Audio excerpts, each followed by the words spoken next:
Well, Sister Kendra, thank you so much for being on the podcast. We are so glad to have you. You've been such a big supporter of this podcast since we started, so I'm super excited to have you on to share your testimony. It's such a powerful testimony. So I'll let you kind of take us from the beginning, and then we'll just go from there. Okay. Well, thank you for having me. I love what you're doing with the podcast and have enjoyed every one of the episodes. So it's really a delight for me to be here. And I will be happy to jump in. Just, stop me at any point, of course. I do want to make a qualifying remark that a lot of the things that I'm going to share are pretty fuzzy, partly because of the amount of time that's passed and partly because of reasons that will become obvious as we go through. So not that anybody would probably know or care besides me if I get something wrong, but I just want to throw that out there. There are some points that are very, pivotal moments, and those kind of stand out, but a lot of the minutia kind of runs together. So, Pastor had mentioned this the other day in church when he preached this really great message about, my name is fill in the blank, right, and I'm a child of God. And that obviously really resonated with me. And he mentioned that day that, I had grown up in a pastor's home. And I mentioned that only because I probably would have been the last person anybody would expect to have a problem with addiction. It's the last thing I would have expected of myself. But that is exactly what happened when my health went south, despite the fact that I continued to sit on a pew all through that time. And so really, for me, just kind of going from the beginning and trying to piece together after the fact what had happened, what we learned is that sometimes you can have underlying health issues and not realize it until there's a trigger. It could be different things. It could be, trauma. It could be all kinds of things. For me, we think that the trigger was pregnancy. And mind you, when I became pregnant with Garrett, we were ecstatic, obviously. I mean, we'd prayed for this child. I had prayed very specifically for a boy. I was thrilled. So I was over the cloud in that regard. But physically, I didn't feel good. Still functional, just didn't feel great. Kind of figured everything would even out after, he was born. After Garrett was born, however, I started to get worse. And you know how you do, you kind of like, while you're not getting sleep, and we weren't, he was a terrible sleeper. But there was definitely something going on. And so, and I've said this, like it was a different kind of exhaustion. It was like, it's hard to describe, almost like you have weights in your arms. And like, it's just really like intense. And then a lot of pain. And there are other things too, but those were the big ones. And so we began this really long journey of trying to figure out what was wrong. Eventually, and I'm kind of jumping ahead, I went to Cedars-Sinai where I did receive a diagnosis of, it's a really long diagnosis of an undifferentiated mixed connective tissue disease, which basically means that I have components of lupus, which they had felt pretty sure that was going on all along. So they said, yes, the lupus is there, fibromyalgia and rheumatoid arthritis, possibly others, but those for sure. So the reason they call it that, you don't fall cleanly into, you're just arthritis or whatever. And so, as I said, the upshot for me was the big ones were pain and fatigue. So, however, and I mentioned this already, it took a long time, several years to get to that point. And so in the interim, we didn't really know what was going on. The one thing that we felt sure was playing a role was I had gained a lot of weight. And so just trying to... It's okay. It's okay to gain a little weight. We're okay with that. Okay, good. So, trying to, not that we were trying to self-diagnose, but we were just doing what we could. And so we decided that I would have a gastric bypass and thinking it could only help. And so I did. I had the surgery. And I lost the weight. And so presumably at that point, things would have been better. And I really still don't even know why, but for whatever reason, I just remember that it got much worse. And the pain just seemed to like go through the roof.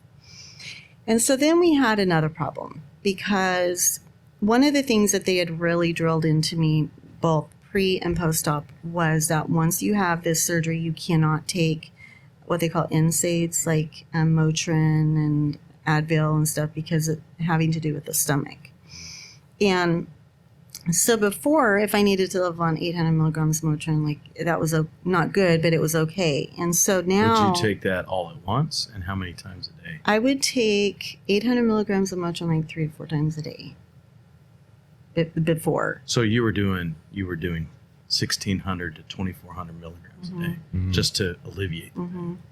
Yep. So now I was in a bind, right? Because like I knew I couldn't do that. And I had gone to the doctor at some point. This is my primary care. And I said, I need help. And I don't really remember my whole thought process, but you want to think like there's something available. Right. He knew obviously that I'd had the surgery. He had to refer me and all that stuff. And so I remember we stood there and we talked about it, and he said, well, you can take Tylenol. And I think I probably laughed, because Tylenol does nothing. And so then he said, well, we could give you Vicodin. And in hindsight, I feel like that was really a turning point moment for me. That was more than a gateway drug, but that's kind of how I think of it. It was like my gateway. Did you know what the effects were going to be of that? Of Vicodin? Yeah. No. Honestly, I had been in so much pain, and I was in so much pain at that point. I was just so happy for relief. Yeah. And I wish I hadn't been happy for that, but I was. And so I said, I will take it. And I did. And so here's the really sad irony, I think, for me, is that, as I mentioned, a lot of things are fuzzy, but certain things stand out. And one of the things was this overriding feeling of, I've got this precious child. I prayed for this child. I've got to be able to function. I have to take care of him. Like, that's what I remember being in my mind. And, we have other things too. Your wife, we were doing Bible quizzing at the time. We're, choir, all the things that we do as Christians. Yeah. But that being a mother stood out as like my driving force. The irony, of course, is how badly it backfired. And I bring that up only because I feel like it's important to realize how we can easily justify decisions. And if we're not careful, they can take us down, in my case, some very, very dark paths. So what you're saying is, to take Vicodin, the justification was, I'm taking this so I can be the mom that I want to be. And that was what you describe as a gateway that opened up to other things that you'll get into. Right. Exactly. So at that point, we were hoping that this was going to be a short-term fix. Just something to help me get by and function until we could figure out what was going on. But as I mentioned, that was a long process. And with narcotics, which I now fully realize you're always going to need more. And so Vicodin turned into extra strength Vicodin, which eventually turned into Oxy. And at some point, my doctor, my primary care, had referred me to a pain clinic. And, understandably, like, I was now on a regular dose of narcotics. He probably wasn't comfortable. And so I was going... Oh, I'm sorry. Oh, you're good. Sorry. I was going to the pain clinic, and I had gone for a regular follow-up with him. And I remember, this is one of those moments that I remember, he had asked me how the Oxy was working. And I responded that it was working, and it really was. And I said, the only thing is it just doesn't last long enough. And I really was just sort of blathering, truthfully. Like I answered his question, then I was just like saying what was going on in my mind. Like my thinking is it probably has something to do with my stomach surgery. You don't process things the same, and maybe it's going through me too quickly, whatever. Really, unless I don't know my own heart, I did not expect anything differently from him. But he just kind of looks at me and he's like, I have something that might help you. And he said it's called fentanyl. It's in the same class of drugs as what you're on, which would have been the oxy. But it comes in a patch form, so it would bypass your stomach. And I am telling you, like, that seemed at that moment like it was a godsend. It really did. And for a while, it seemed like it was a godsend. Now, I do want to just stop for a moment. I know fentanyl has been like a lot in the news lately, but back then I maybe was just oblivious, but I hadn't heard of it. Now, I think it's safe to say it's probably one of the deadliest drugs. Yeah.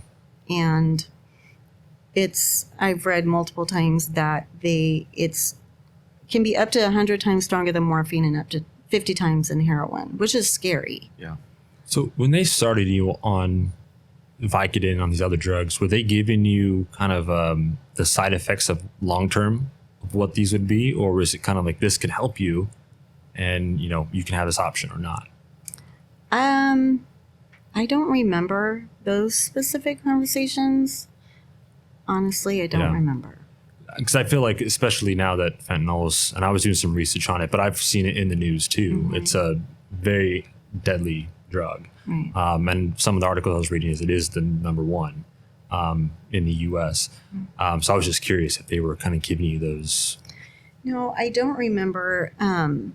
But I think if I had to guess, which I am guessing, I would say that all of us at that point, back when we started on Vicodin, we all probably thought it was just temporary. So if they didn't offer that information, that'd probably be why. Because it's being prescribed, you're thinking this is the help I need, and doctor's giving it to me. This may be what I need to help me get to recovery.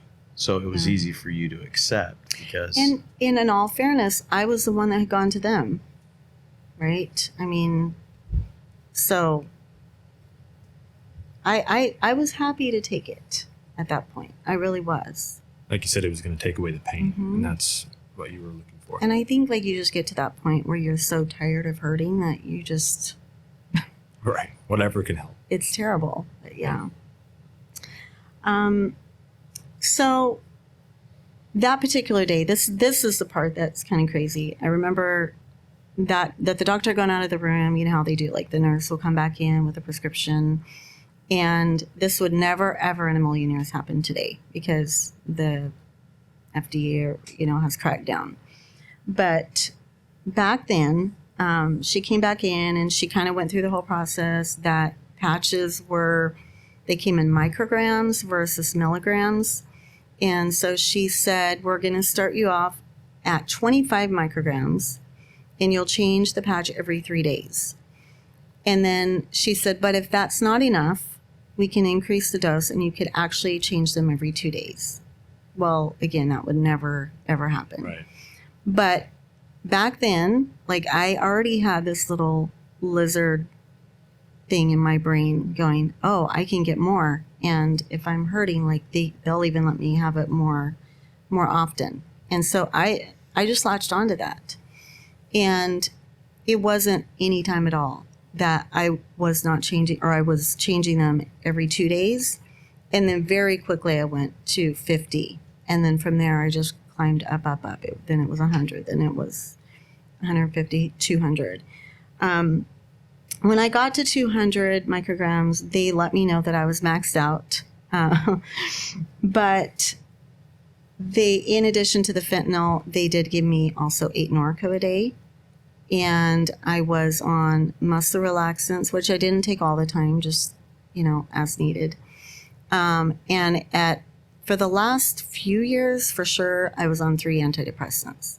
So I was like really a zombie for the last several years. You know what's interesting is, we talk a lot in church about drug abuse, and how God can deliver people from that. And a lot of times drugs that are being used that aren't over the counter can be just as dangerous and deadly. Right. In your case, you're getting prescribed these in I'll call it innocence. I need this to help me alleviate pain. What can you give me? You're going to the right sources. But what they're handing out, it wasn't necessarily helping you. Mm-mm. It was actually creating an addiction. Right. And through innocence led you through something that was very difficult. It was. And I don't want to go down like a whole conspiracy rabbit hole, because I truly do take full responsibility for everything. But one of the things that I learned later is there is, I don't know if kickback is the right term, but there's definitely motivations that are given to doctors. And I'll try and remember later when we're talking through to talk about some more of that. So, who knows? But at the end of the day, I'm the one that used it. One other thing, though, I will say, even much later, when they were cracking down on patches, they never had any problem whatsoever giving pills out. 8 Norco a day was absolutely no problem. So that is concerning. Yeah. So amazingly for me, and I really don't know, like if this was just God or what, but the 200 micrograms always worked. I mean, I was on that dose for a long time, and we have tried to put our heads together and figure out how long, possibly even 13 years, which is really difficult for me to say. I think it's safe to say well over 10 years. Now, I wasn't at 200 that whole time, but a long portion of time. And so the fact that it always worked was really amazing. But like with the Oxy, it didn't last long enough. And so it got to the point where the 2 days, they weren't lasted than 2 days. And that is when I kind of think, or what I kind of think as like the roller coaster that had begun. Right. And not a good roller coaster. And so I'll just kind of describe a little bit what, kind of a typical situation would be. Let's say it was the day that I could change my patches. I would change them. After a couple of hours, they would kick in. And so I would feel okay. I never, ever felt good, ever. But I would feel okay, and I could function. And those were the days that when I would go to work, I would try and make sure that I was super productive, because I knew tomorrow was going to be really difficult. But it also meant that if I was still for very long and I wasn't focused, I would pass out. And when I say that has happened pretty much anywhere you can think of, whether it's at church, if it's in the car, I would go to sleep standing straight up in the shower. I mean, it was crazy. Day 2, now... was talking about that. I read some of that, Mm-hmm. Had you ever been in a dangerous situation because of that? Falling down in the shower could be very dangerous. Were there times that put you in a spot that you had to cry for help, or found yourself in a situation after waking up that you didn't know? Honestly, it never did. And I don't know, maybe it's like a drunk, you get I don't know, Yeah. I don't know. But I really never did. But Buddy he's taken pictures of me where I was just completely slumped over, just I don't know. Yeah, it was pretty crazy. So you had to stay active. I had to stay active, because if I got still, it was over. Wow. So day 2 was I was going into withdrawals, and by midday, and I always say midday because I don't want to exaggerate, but that's probably being generous. And that was when Pastor talked about it the other day, when I would become what we would call the human patch. Hopefully I'm not misspeaking, but later when I was away, Buddy had gone through and tried to gather all of my old patches, and I think I'm accurate in saying this, that there were like bags and bags of them. I just never threw them away. And so if I was up to coming to church in that situation, I would have them all the way down to my wrists, all the way down to my ankles, all over my torso. And I would take those ace bandages and like wrap them up. And then I would pray like very carefully, just praying that, you know, they wouldn't show. Which is dangerous because I also still had my regular prescription on. That was just supplementing. So it's a miracle. So you're just trying to get every last microgram. Because they were like a gel. Mm-hmm. And that was the other thing, and I'll talk about this in a little bit too. I would hang out a lot in the bathroom with the space heater because the heat would activate. Oh, number one, it helped relieve symptoms, but it would also activate that. So then you don't know like how much you're getting. But yes, I was just trying to get every little spit. When did this start occurring for you? I know you said it was around a little over 10 years. Was it in the middle of that or kind of towards the end of? The withdrawals? Yeah. I don't know. Okay. I wish I did. I know that the last few years were the horrible ones. But I don't know. It's kind of at the point where they said that we can't provide you anymore. After that Yeah. point. I mean, even before that, because what would happen is I would basically lie to get them early, and I would make up every excuse, i.e. lie, to get them early, but you could only do that so often. And so that's where I would hope that the old ones would kind of help compensate. So I don't really know how to answer that. Yeah. It seemed like forever. Yeah. But so then, like I said, I would wind up spending a lot of day two when I was home or could be home, just laid out, you know, on the bathroom floor. And by this point, patches literally controlled every part of my life. And you could ask Buddy and Garrett, they would say the same thing. Like if we wanted to go somewhere, it was all about, am I going to have patches? If there was a party or a function, well, am I going to have, and when I say patches, like, am I going to have new patches on? Because if I didn't, then I wasn't going to be up to going. But it was more than that. It's the way you think. And if you've never had an addiction, it's hard to describe, but everything in your mind is focused around that. I was constantly thinking about it. When can I change my patches? After this was all over, I would catch myself for a long time, months, thinking, when can I change my patches? Like, it was so ingrained in me. Even after you're off. Oh, yeah. Because it's like, it was just I was so used to thinking that way. Yeah, for so long. Mm-hmm. And then when I would change them, I couldn't really enjoy it because then I already knew it was just a limited time. And so then I was already thinking, okay, it's not going to last very long. It's just a crazy doll.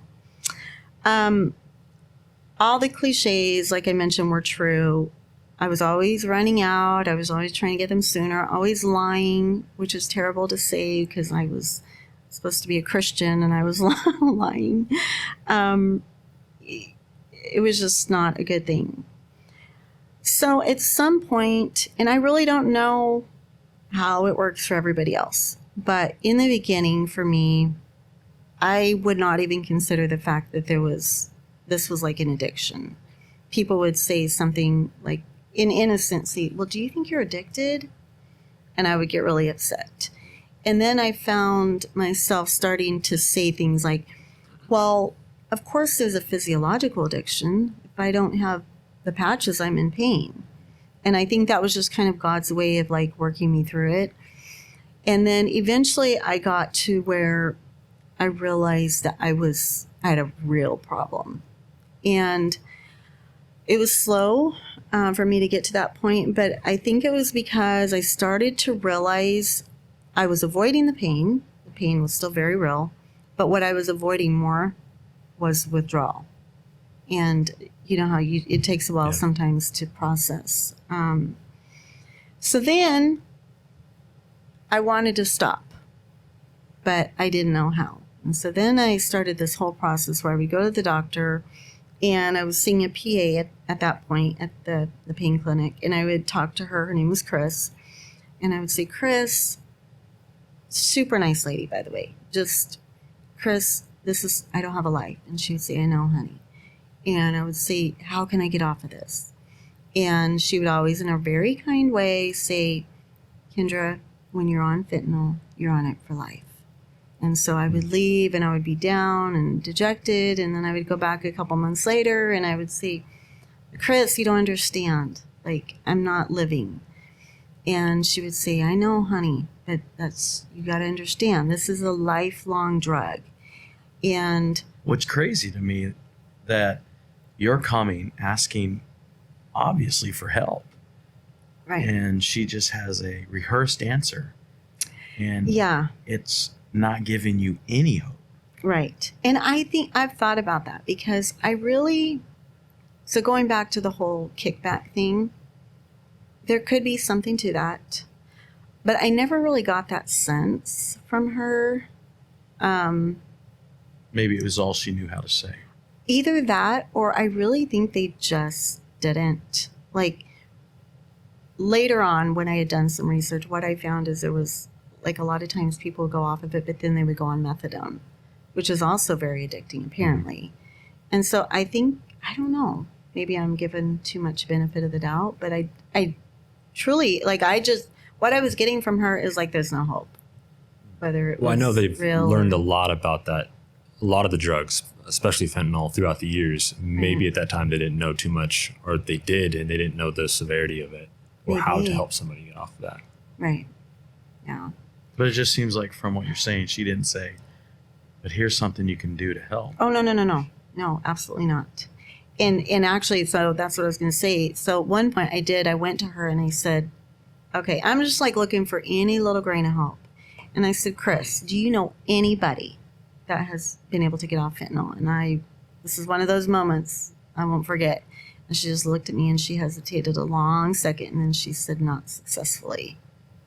And so it was just like, and after that, there was a point when I did go back to her and I said, look, I know everything you said, but I've got to try. And so, and she agreed. She took me off the fentanyl. She put me back on the oxy. And honestly, I quickly learned what she was saying. I didn't last. So it just kind of solidified that, no, there's no hope. Your body is dependent on it at that point. Right. Yeah, and in that, when I tried to go off of it, honestly, was probably the worst pain.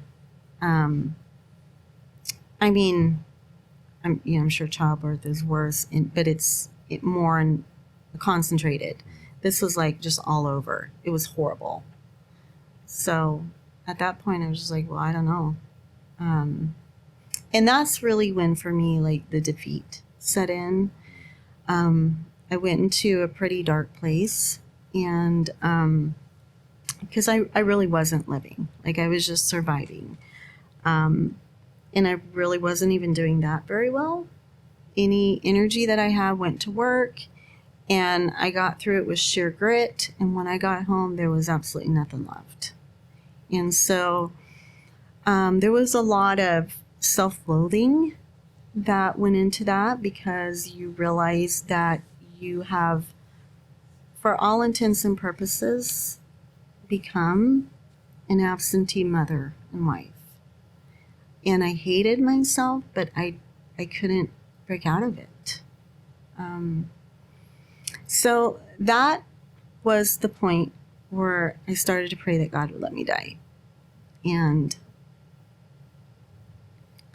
I was so very, very tired. And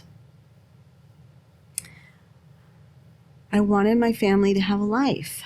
And so I would go into the bathroom where I knew, like, I would have privacy, and I would just tell God, like, and I talked about this before, that you gave us a child. We prayed for. I want to see him grow up. I want to see his babies grow up, but not like this. And my husband doesn't have a real life. Garrett's not even going to know what it's like to have a real mom. And if you'll just take me, they can have that. And obviously God did not take me. And so then God. I'm happy for that. Thank you. Then I went through a period of time where I was really angry. Like, you're just going to leave me here to be miserable? But finally, I started saying, if you're not going to take me, then you're going to have to do the work. Because there is no way out of this. And I mean, I truly, which is crazy now, because now I almost can't remember what it was like to be on fentanyl. But then I couldn't even remember what it was like to be normal. Like, I would think, I know I used to be a normal functioning member of society. I went to college and I worked and I couldn't even remember. I just remembered the clawing and the scratching. But so God really, he had to be the one to do the work. And all of these things, like, there was a period of probably months in between all these things that I'm describing.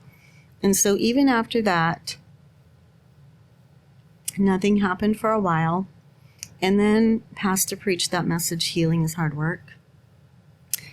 And thank God, like, I made it to church that night, because I feel like by that point it was pretty hit and miss. But I can remember sitting there thinking, I know this is for everybody, because it was that kind of message. It was just so good. But I also knew it was for me, for sure.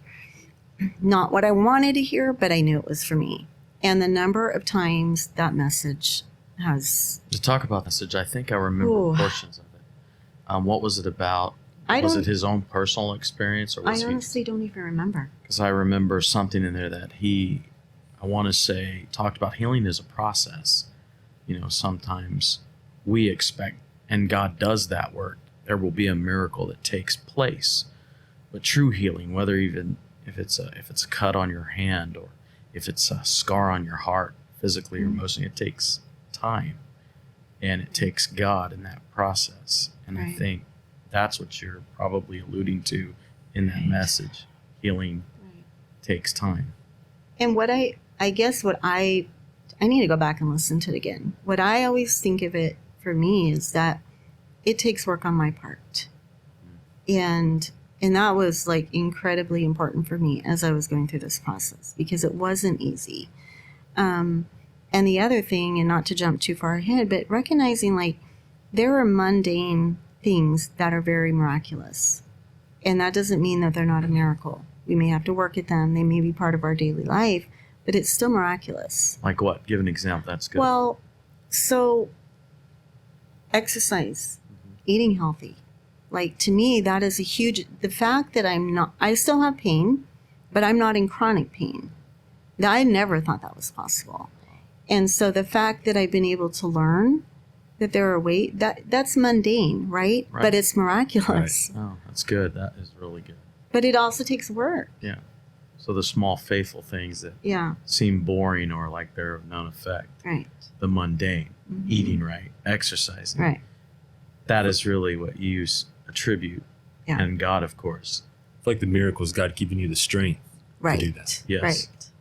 Instead of that, super obvious, this is a miracle.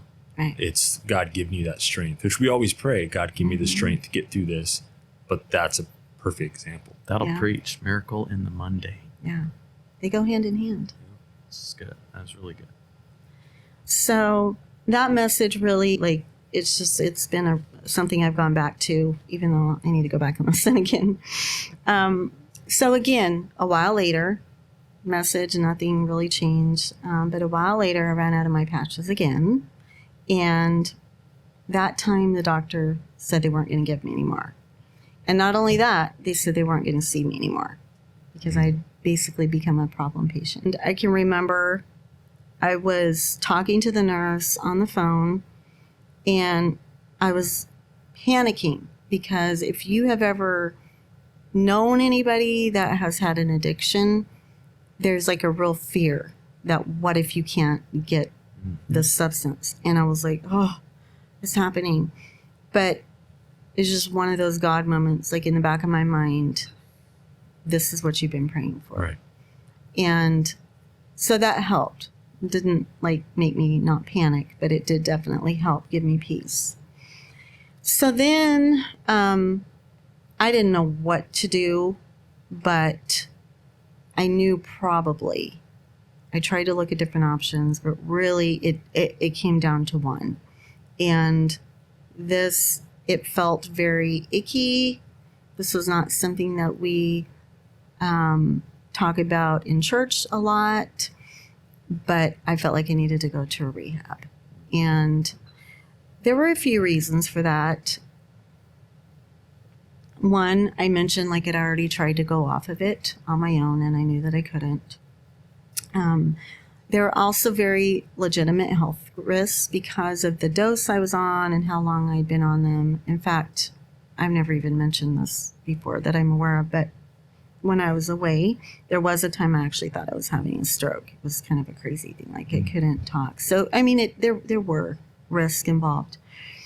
I needed to learn how to cope with pain because I didn't know how this was going to play out. Could I do it? And if I did, how would I manage long term? And lastly, to be very honest with you, I thought they can probably give me something to help me through it. So it was very, very surreal. I'm a 40-something Pentecostal, and I am checking into rehab, or detox is where I went first. It was a crazy thing. And so before I went, they had told me that the worst case they'd ever had was a lady that was on fentanyl and methadone. And they said she was there, let me see, I wrote it down because I don't remember, 10 days. They had told me. They said to plan to be there about 10 days. Well, 22 days later. Wow. Yeah.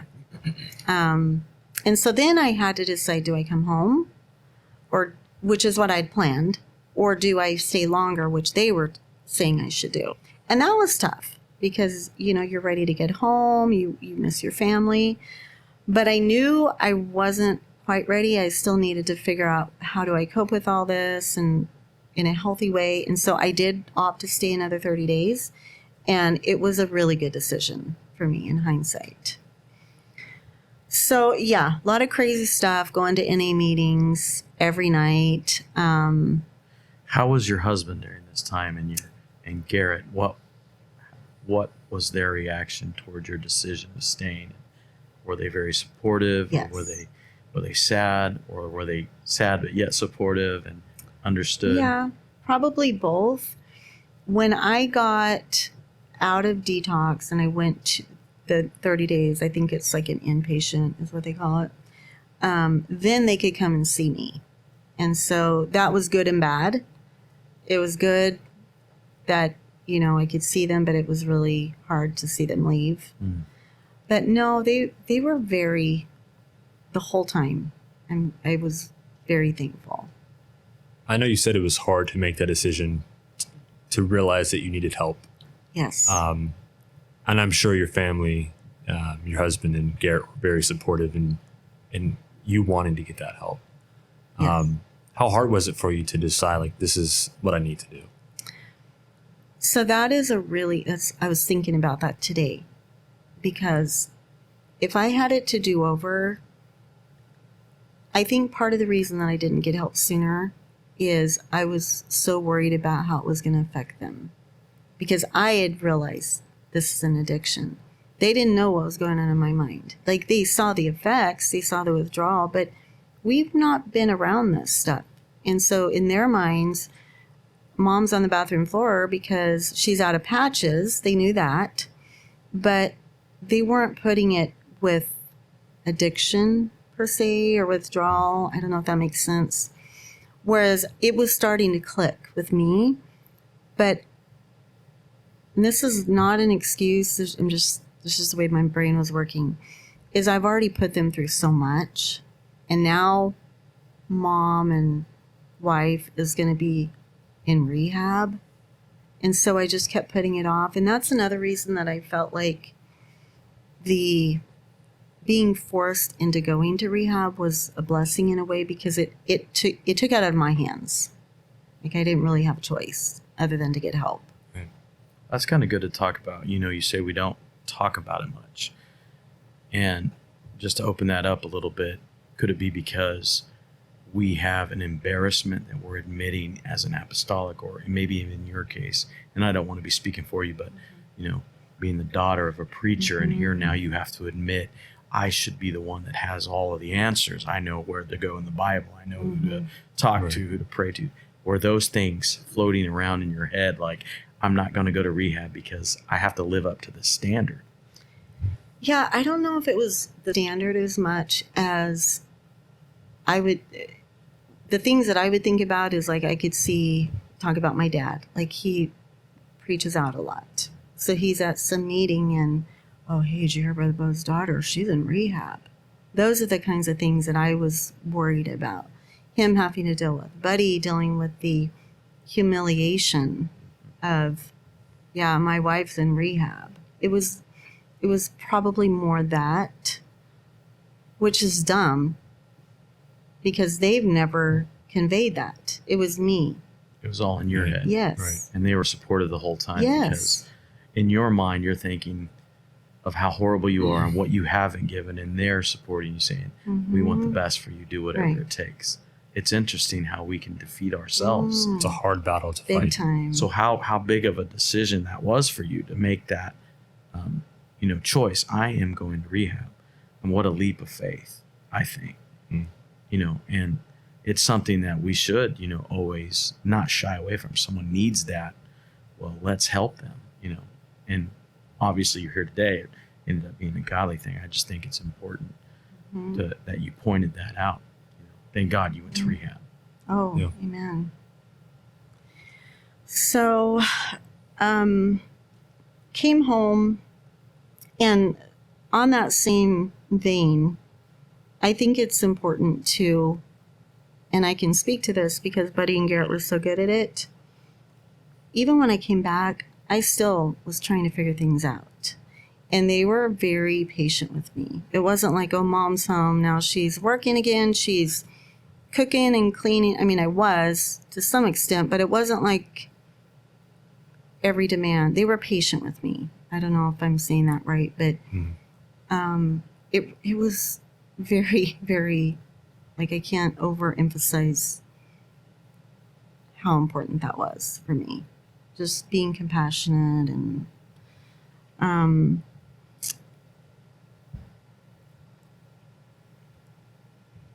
okay, so while I wanted to talk about this a little bit, if it's okay, I'm just... Yeah. When I was in rehab, I was trying to do my best, and there's so many crazy things that happened. Like, they wouldn't let us out of their sight, but I remember they took all the girls to the movies, and they let me sit outside the movies. I mean, God was in so many things. So I tried, but it wasn't like I was praying and fasting all the time. Don't get me wrong. But there were still so many God moments, and I wanted to share just a few of them. From the very beginning, the very first day that I checked in, it was a really weird deal. The girl that was checking me in, she like kind of sits me down, and then she disappears. And I'm thinking, what kind of place is this? Well, she came back, and then later I found out that from somebody else that she was kind of flipping out a little bit because she had done fentanyl, like not nearly like what I had done, just, I don't know. And she was like, what do we do? This isn't possible. Should we just send her home? Well, I found that out later. Then the same day, they took me to the addiction doctor. And I'm telling you, honest to God, I am not exaggerating. The doctor walked in and he said, so what are you here for? And I, went through the list, all the stuff that I was on, but primarily trying to, get clean of fentanyl. And he said, oh, well, we can try. And that doesn't work, we can try again. We can try again and again. I mean, it was just like everything I'd been told from my doctor all along was getting, reinforced. Yeah. Then about, I don't know exactly when, at some point, because I went back several times, but I went back to that same detox doctor, and this was a really crazy deal. I noticed that day he was acting kind of weird. Like I had a hat on, and he said, I need you to take your hat off. And he was just like kind of looking at my eyes. And then he had pulled the rehab worker off to the side and was talking to her. And of course, I didn't know what was going on. So then when we got back to the detox place, the worker said, I need you to come into the laundry room and I need you to take your shirt off. And I'm thinking, okay, this is really, really weird. And so we kind of went back and forth, and finally she goes, look, the doctor said you must have patches on your back. You're doing too well. Oh, wow. I mean, it was just like God was with me all That's along. awesome. They didn't believe it. Yeah. Wow. And then really, even when I got home, like there was just so many things that had happened. This one is kind of, I shouldn't be embarrassed, but it's kind of embarrassing because it's kind of like wooey. But I have never fact checked this. Okay. This is just what they told me, that they had said that fentanyl, one of the reasons fentanyl is so hard to kick is if you're on it for a long time, it can get into your bones. And that made sense to me because a lot of the pain that I had would be like on my bones, here, my legs. I had a lot of pain in my bones. And so they had said that it can take 18 months sometimes to detox for fentanyl. And so I was back home and I was walking faithfully, trying to remember that healing is hard work. And so I was it was early in the morning, and I was talking to God, and I was saying, God, what they had said, just repeating it. And I said, God, I know this is crazy, but you've done so much. Like, that would be nothing for you. I've never experienced this before. I felt like this burning started and my legs went all the way down. And to this day, maybe every 3 or 4 months, I'll have pain, like a little bit of pain in my legs. Never like that. So there was just so many things I felt. We talked about the mundane, learning, and that was just another God thing. I went to a lady to have acupuncture, and she started talking to me about my diet. I had no idea. I'm still learning that, I could change my diet. And so it's been an amazing journey. I have had no relapses, praise be to God. Amen. And it's not, some people need NA meetings. That's everybody's journey is different. Right. God has, for me, I haven't had to have that. But it's just God. When you said you prayed that day, just for clarification, you said you felt a burning, like a pain, or no, like it a was healing? like a warm. Like a healing. It was like a warm, like, I don't know if burning's the right word, but it was like a warm sensation. As if God was touching you. It was, like it started and it just went all the way down. And you're saying from that moment, from that simple prayer, walking, talking to God, that you've only experienced pain a few times from that day. I wouldn't say a few times. I would say probably a few times a year. Where you were experiencing it every day. It was very often. Yeah, I don't know if it was for sure every day, but the pain in my legs, like you could ask my mom or Buddy or anybody, the pain in my legs has always been really, really bad. And now it's like very, and when I do, typically it'll happen at night. If I get up and I walk around a little bit, it'll go away. It's just crazy. Praise God. That's amazing. It's amazing. Yeah. So, and then the other miracle that I have to mention is I really do believe it's been a miracle of the heart. This is another, I was thinking about this today. It sounds weird to say, but I believe that God was in the facility that I went to, because they would take us to these Christian-based meetings. A lot of times they would make a point, even if they had to like separate the groups. If there were a few of us that wanted to go, they would go. And there were counselors that would talk about God. Well, a lot of times you don't get that. It's your higher power. So anyway, this one counselor, she commented to me one day, she said, Kendra, when you're on drugs or alcohol, you inhibit the flow of the Holy Spirit, because that's how they talk, right? And I didn't like that. And I'm thinking, okay, you don't go to church while I go to church, because I still feel God very strong. But I've realized she was right. And because once I remove that and God can move freely again, it's like night and day. So I am very thankful. I believe that, yeah. And that doesn't just go for drugs and alcohol, right? I mean, any sin that you harbor or hide, God still loves us. And we're going to be able to feel him, He still loves Samson. Right. Samson was able to reach out to him, even though he had trouble. But where could we be in greater places if we remove that thing that inhibits? So she was really speaking to you and to us today. Right.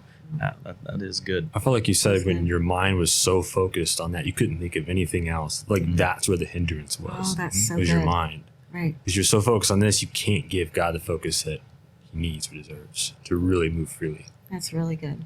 Hyper-focused on patches. Oh, yeah. So all that time that was devoted to the thing that you thought would help you control things was controlling you. And it would inhibit the moving of God's Spirit. Right. It's good. So I do want to share one more thing with you guys. Do we have time? Yeah. Okay. Go for it. So I shared with you guys before, I was like, maybe I shouldn't share this. But I do feel like it kind of is part of my journey. And it's sort of where I've been over the past few months. I know that anytime God does a work, the only reason he does it, he does it to bless us and all those things. But really the idea is to give him glory. And I want to give him glory, and I try to give him glory. But where I've struggled a little bit is knowing what that means for me. And there's sort of like this push and pull. You see things in the news. We know people that have been affected by family members. And what does that mean for me? You feel this responsibility, like, God, you've done so much for me. What should I be doing differently? And so I've felt that. And, would pray, like, what do you want me to do? But I will be transparent enough to say there is also a part of me that would just like to put it all in the past. And those were some pretty dark days. And so I was talking to God. This has probably been, a few months ago. And I was trying to surrender, but really I was more like I was kind of whining. And I was saying, God, I've been there a lot. Me too, unfortunately. And I was saying, God, I'll follow wherever you lead me. But I don't want to be known as the girl who was on fentanyl. Even prescription fentanyl. I don't want that to be my identity. And you guys will know what I'm talking about, that moment. Like, it's not an audible voice, but it's God. Right. The words had no sooner left my mouth, and it was like, you're missing the most important part of what you just said. The word was. And I was like, woohoo. And so it kind of rocked my world a little bit. And, still just don't know really even now what that means. But it's been kind of percolating. And then I got to noticing times in the Bible, this is so crazy to me, how, like, God will give us this idea or this, this picture, right, of where this person is in the now, quote unquote. And then he throws in this little tidbit, and you're thinking, why do you have to bring that up? So, for example, Mary Magdalene, who's one of my favorite. I just love her story. You read in Mary Magdalene, and I should pull it up because I was looking at it earlier. It says this is talking about Jesus, certain women had been healed of evil spirits and infirmities, comma, Mary called Magdalene, out of whom went 7 devils. And you're like, why'd you have to call her out, Lord? Right. And why'd you have to say she had 7 of them? I mean, really? You've already said they've had the devils and so you're kind of thinking that. Why do you have to bring up the past? But then you get over into John and you read about how when Jesus reveals himself for the very first time as the risen Savior, it's to none other than Mary Magdalene. And they're like, that's so crazy powerful. And then it's just like you said, she had devils, but to God be the glory. Right. He did that for his glory. Yes. And she is able to reap the benefits and being the first to see him. Yes. What an exciting time for her. But yeah, I mean, I don't think he was bringing up her sin. He was bringing up the glory to his name. She did have devils, but look what happened to her. Look where she is now. Right. That's good.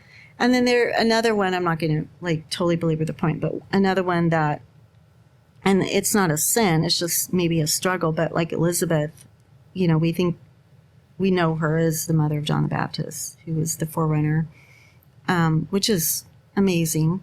But again, I was reading one day and I read that, Zacharias and Elizabeth had no children. And then it says, because Elizabeth was barren. I'm like, okay, let's just make sure everybody knows it's on Elizabeth. Right. Okay. Which is something that wasn't favored by women. No. It was a joy to have children. Right. So he's pointing it out, right? Yes. It's just like, why? But then you get to thinking about, okay, let me back up. I'm looking at and the other thing that resonated with me in reading, and I could be projecting here, but like you said, as a woman, especially in that day and age, that was really looked down upon. And so I'm reading that and I'm thinking, I wonder if she had internalized that. She was obviously of incredible faith that she had. She had a pedigree. I mean, she was of the line of Aaron, all this stuff. But she was known as Elizabeth was barren. She probably had internalized, that's my identity. And then you get to reading, of course, that she was well stricken in years when she had John the Baptist, which to me says that John the Baptist was a biological impossibility. God he does all things well. And the fact that we know she was barren, like you said, it just verifies the miracle even more. That's right. So all of this has still been kind of percolating in my brain, and I'll get to it. But this actually just happened this last week. I was reading in Luke about the demoniac that was delivered.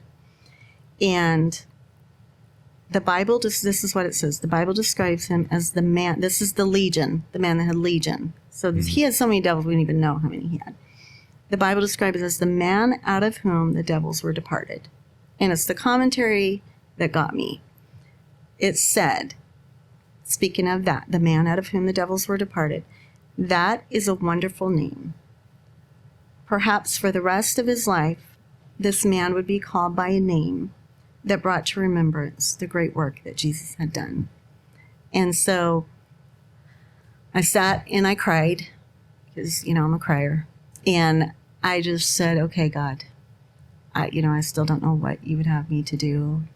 Maybe nothing different than what I'm doing, but I'm good with it. I'm good with being the girl who was on fentanyl, because now I realize that what it does is it points back to you. And going back to Pastor's message, it says that my addiction is a thing of the past. The very word was says that he's brought me from that. One thing that's amazing too is that all those stories, their testimonies, have helped who knows how many people throughout the years, and still today, it's helping people. And I'm glad, me. right. And I'm so happy that you are on here sharing your testimony, because this is going to help somebody else. We may not know who, Absolutely, but it's going to strengthen somebody else that may be struggling with the same exact thing, battling the same things in their own mind. And it's just amazing. Those stories are just, they're testimonies, and there's power in that. I don't know anyone in the scripture that God used that didn't have failure. I mean, Enoch walked with God. He's about the only one, right? And he was no more. And there's nobody like him. And there's not much said about him because we would be trying to I think that was done on purpose, right? But I want to say, I've been wanting to say, and I saved it for this moment, that I was here that whole time. Your pregnancy, I was here at this church. And up until last year, I never knew that this was a struggle you had. Now, maybe I was just, not caring or didn't hear about it, but I had never known. And what a testimony. I mean, the testimony, you were addicted. You was, or whatever, however you want to say it. But when I see you, I had never pictured you, and I'm speaking for me and even my family, as a person that was addicted. I've always seen a great apostolic, that loves Jesus, has a great family and a great son, a great husband. I mean, you have one of the most hilarious husbands, and never has he, and I've known him, never has a conversation come up about this or any negativity, which is a testimony of your family and the support group that you had. You do a lot for this church even now. I mean, I can never, now that I know this, it makes me appreciate you more, and it makes me love the Lord more, right? But what you do for the church in terms of serving the ministry and preparing special gifts for our visiting guests, our visiting preachers, and preparation for our own ministry, our pastor and bishop. And I spend a lot of time with you and have read many long texts of your desires of what you need to do and what needs to be done. And that's awesome, and your ministry goes beyond just those things. I mean, you're in choir, you pray often, you and your husband are faithful, I don't want to take away from the testimony, because what you said is powerful and it gives God glory. But I do want to say there are some in this church we never know. And today, because of this podcast, Brother Forsyth, he said it. It's going to affect so many people. And yeah, the devil's going to get mad, and you might have to, rebuke him. That's okay. But I'm just excited about the people out there that will hear this. And in some way, there's a connection to everyone through this testimony in some way. So I just want to give you that encouragement that you may think that, and I know you believe different now because of what you said, but I don't look at you as the girl that was on Fentanyl. I look at you as a powerful apostolic. Yes. And I'm not saying that for any other reason, but just to be true. Yeah, thank you. Yes. I know there's somebody listening that's going to be affected by this. It's your testimony. I've never heard about this before. I was gone for a good amount of years, past 7-8 years. But then hearing about your testimony recently, just a couple of weeks ago, really, when Pastor had you share some stuff, I knew I wanted to have you on to share it because it is powerful. And just like Brother Jimmy had said, I know the devil's not going to be happy. So I know I'm going to be continuing to pray for you and your family. And I'm hoping that I'm going to pray that this testimony reaches somebody that, like, as you said, may be struggling with something, but no one would ever know. Hopefully it strengthens them. I know it will. So thank you so much for taking the time and sharing your testimony. Thank you guys for having me. Appreciate it. Thank you. In conclusion, when did you finally realize that you've overcome this addiction, which you were told before no one overcomes, but you're overcoming it, and you're doing some things you described as mundane that help you do that? Can you elaborate on that? Number one, when did you understand that, hey, I am over this? And number two, how do you maintain that? Because healing takes work. I don't know how to answer that. I think as far as when I knew I was over it, because I guess in my mind, there was never an option. This was just in my mind. I had one shot. And so I've never approached it that there's any going back. But as far as knowing I was over it, I don't really know. I mean, I knew when I was in rehab, they told me when I tested clean. So I knew that part. I know the date. It was actually March 26th or 27th. Because I checked in on March 11th. What year? 2015. Wow. Yeah. So I know, like, technically I was clean from then, as far as like opiates and what have you. But as far as like when I was over it, I mean, it's just been such a process, because then you're dealing with the mind. So how do you overcome that? What do you do now that keeps you above? I know going to church and praying, a great support group, but you mentioned you exercise, you make yourself exercise, and you eat. I do know that you have a diet, which I always thought this, Sister Kendra, I never knew you had an issue with fentanyl or any opiates. I knew you had this is all I knew of you, that you had a like lupus symptom. And that was affecting maybe your child birth or something. You were so happy when you were able to give birth to Garrett. I never knew anything else other than that. So what other things do you do to keep you in good health? Well, knowing what triggers for me, and there are a lot of different things. For me, if I get stressed, and sometimes you can't avoid that, if I go without getting rest, that will likely cause a flare-up. So besides that, it's like you said, exercising, which I have fallen off the wagon terribly with that. My diet, I'm very, very, very regimented with my diet. Only because I don't like to feel bad. And then honestly, like, it's just like you said, just, learning how to really reestablish a prayer life, because for all those years, I mean, the desire was there, but I would fall asleep. So I really didn't have a whole lot of a prayer life. And so just. And that keeps you on track. And you can recognize triggers and you avoid those. You capitalize on it. I need to get sleep. Because if I don't, I'm going to have pain. That's awesome. But what a wonderful testimony of God helping you help yourself. You recognizing things that are happening, and God healed you. I remember Pastor used the word one day when I was talking to him.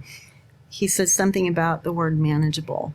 And you know how like things stick in your mind? And I've always remembered that. Okay, this is manageable. And so I try and remember that. Yeah, I don't feel good, but it's manageable. Wow. There's so many good things you could do. I just want to preach on it. Just take a side note. It's manageable. You can make it. It's manageable. Just write them all down. He will never put more on you than you can bear. It's manageable. Well, thank you so much, Kendra, for sharing your testimony. Amazing. Thank you for having me. Appreciate what you're doing here. Like, truly appreciate it. Thank you.